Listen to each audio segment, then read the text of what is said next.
Donc, ce qu'il faudrait ici, c'est que la texture de relief, là, le normal mapping, ne soit visible qu'à l'endroit où il y a des surfaces là. Et c'est pour ça qu'on va faire une sélection. Vous allez d'abord enlever l'œil en face. Et puis vous allez chercher la baguette magique, qui est un outil pourri, mais pour des surfaces unies infographiques, ça passe. Donc chez toi, visiblement, le chemin était peut-être un peu trop long, ou il y avait peut-être des caractères spéciaux dedans, et ça n'arrivait pas à exporter les UV après que tu les aies générés. Donc j'ai été sur ton ordi et j'ai exporté simplement sur le bureau dans un nouveau dossier, et ça a fonctionné. Alors écoutez tout le monde, ça c'est intéressant. Je pense que c'est vraiment très important. Le problème, en fait, on a repéré d'où il venait. Il faut jamais, sur un ordinateur, faire des dossiers auxquels vous donnez, dans le nom du dossier, une barre oblique. Parce que ça, pour un ordinateur, ça veut dire que le dossier, qu'il y a deux dossiers en fait, il y a un dossier test 2 qui est le sous-dossier de test 1. D'un point de vue informatique, c'est extrêmement mauvais, ne faites jamais ça.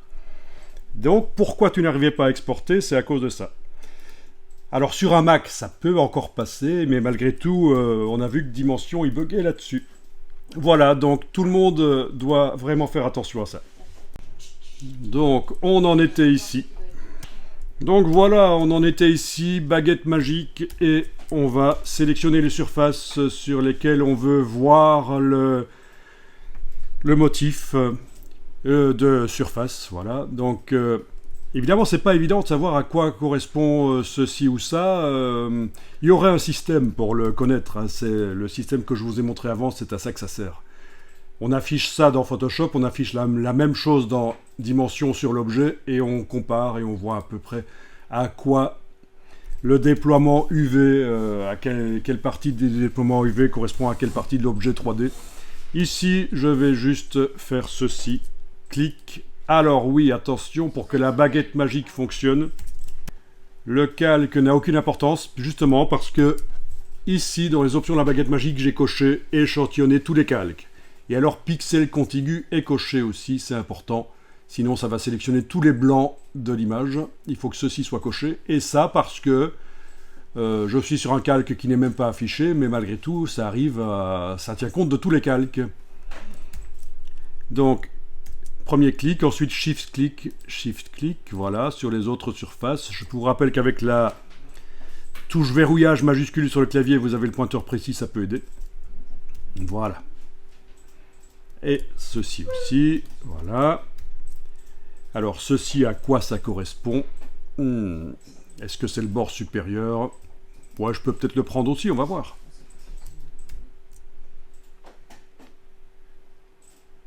Donc voilà ce que j'ai sélectionné, les grandes surfaces, parce que le reste, clairement, ça doit être le filet, à mon avis. Hein.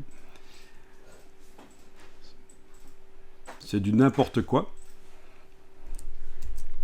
Alors parfois, pour avoir des exports UV corrects, il faut faire de la retopologie, simplifier l'objet. Tu as déjà fait?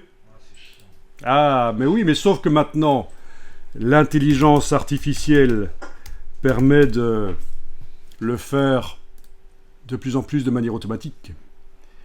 Donc c'est simplifier la géométrie de l'objet, la rendre plus logique en quelque sorte. La retopologie. Mais évidemment, nous, on ne va pas faire ça ici, c'est pour les utilisateurs plus avancés. Donc, j'affiche le motif. Si je clique sur l'outil de masque, je viens d'ajouter, ah ben non, et ça il n'a même pas voulu, un masque vectoriel, parce qu'il y a déjà un masque de fusion. Donc je vais en fait jeter le masque de fusion, je le prends, je le jette à la corbeille, et à la question supprimer le masque, je dis oui, supprimer le masque. Si vous demande de l'appliquer, surtout, vous refusez. Mais vu qu'il était vide, il n'a pas demandé s'il fallait l'appliquer. Et donc là maintenant, en ayant donc mes sélections là, je vais cliquer sur l'icône de masque. Et voilà.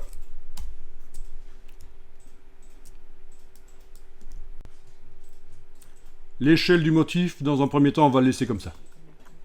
Donc éventuellement, vous enregistrez le fichier Photoshop sous le numéro 3. Alors ce système de déploiement UV est utile, on le verra plus tard, parce qu'il permet également de décider que sur telle ou telle partie d'un objet, il y a tel ou tel graphisme qui vient. Donc par rapport à ce qu'on a fait avant, amener une étiquette sur un objet dans Dimension, ça c'était la version facile, mais qui donnait peu de contrôle. Ceci donne plus de contrôle, mais dans un premier temps, on utilise l'export UV juste pour le texturage de surface. C'est une première approche pas mal. Bon, une vraie map de normal map, voilà, ça n'a pas du gris comme ça. C'est foireux le gris. Là. Donc ce qu'on va faire ici, c'est qu'on va créer un calque en dessous de celui-là. Ben, soit vous cliquez sur l'icône plus et puis vous déplacez le calque en dessous, soit vous faites CTRL-clic sur le PC, commande-clic sur le Mac, et ça vient d'office en dessous du calque qui était activé. Quoi qu'il en soit, il me faut un calque en dessous. On va aller chercher la pipette. Alors, où est-ce qu'elle se cache la pipette? Elle est là, oui. Vraiment, passer d'un logiciel à l'autre, c'est pénible. Donc, la pipette, voilà. La pipette tout à fait normale. Amusant, ça. Il y a plein de choses là-dedans intéressantes. Donc, je vais zoomer et je vais pipeter la couleur de base de derrière, en fait. Voilà. Vous avez l'échantillon ici, ça n'a pipeté qu'un seul pixel en fait. Hein. Si vous voulez être plus juste au niveau de la couleur, c'est pas inintéressant de pipeter 100 pixels en même temps, par exemple ici. À peu près 100. Comme ça, s'il y a du grain, du bruit, ça n'interfère pas dans l'échantillonnage.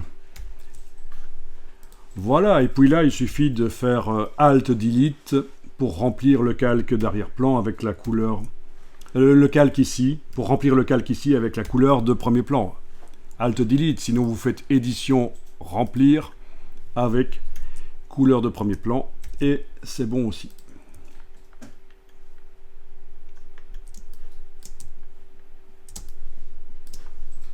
Voilà, on va enregistrer ça. Ça va être la version 4 chez moi.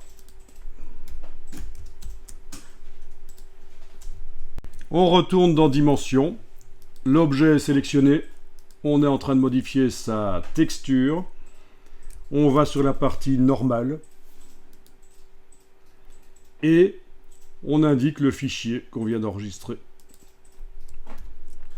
C'est la version 4. Et voilà.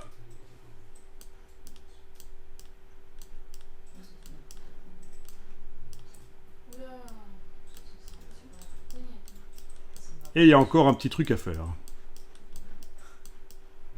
Il faudrait que l'échelle soit à 1 sur 1. Et ça n'a pas marché. Pourquoi? Super. Est-ce que j'ai été chercher le bon?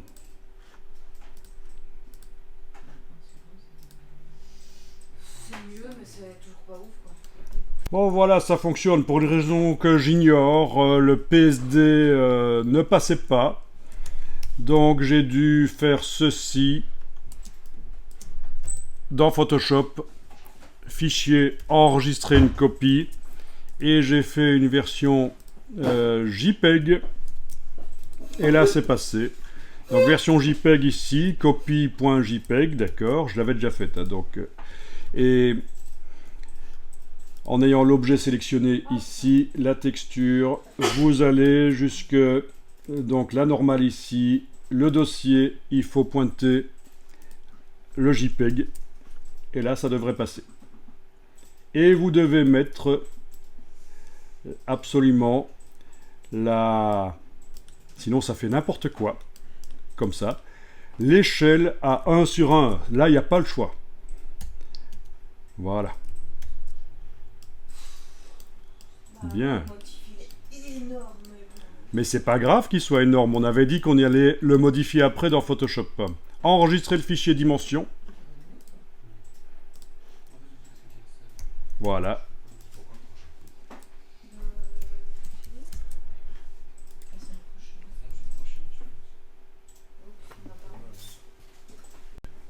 Donc l'échelle du motif de surface, eh bien on va aller régler ça dans Photoshop avec votre version qui est toujours ouverte, dont vous avez enregistré une copie en JPEG, mais voilà.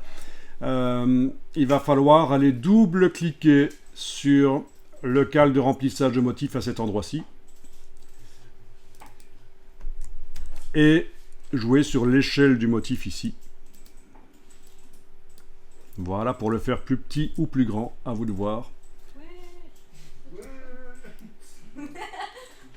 N'hésitez pas à taper quelque chose ici, plutôt que... Non, pas votre voisin, c'est pas votre voisin que vous tapez, c'est juste éventuellement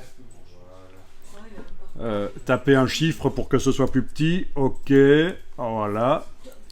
Puis, fichier, enregistrer une copie. Ouais, je peux... Une copie JPEG. JPEG, ça passait mieux. Voilà. J'écrase.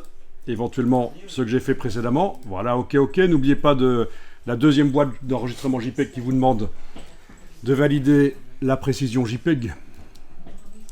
Puis, dans Dimension, je clique sur le nom du dossier et je vais repointer vers... Voilà.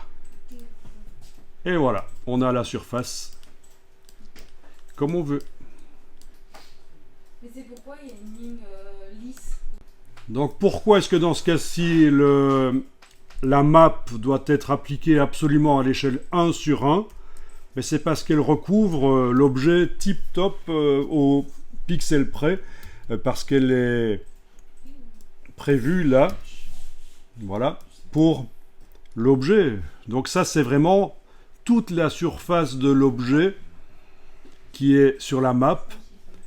Si j'applique la map trop grande ou trop petite sur l'objet dans Dimension, ça ne correspond plus. Voilà, donc c'est différent de ce qu'on a fait précédemment.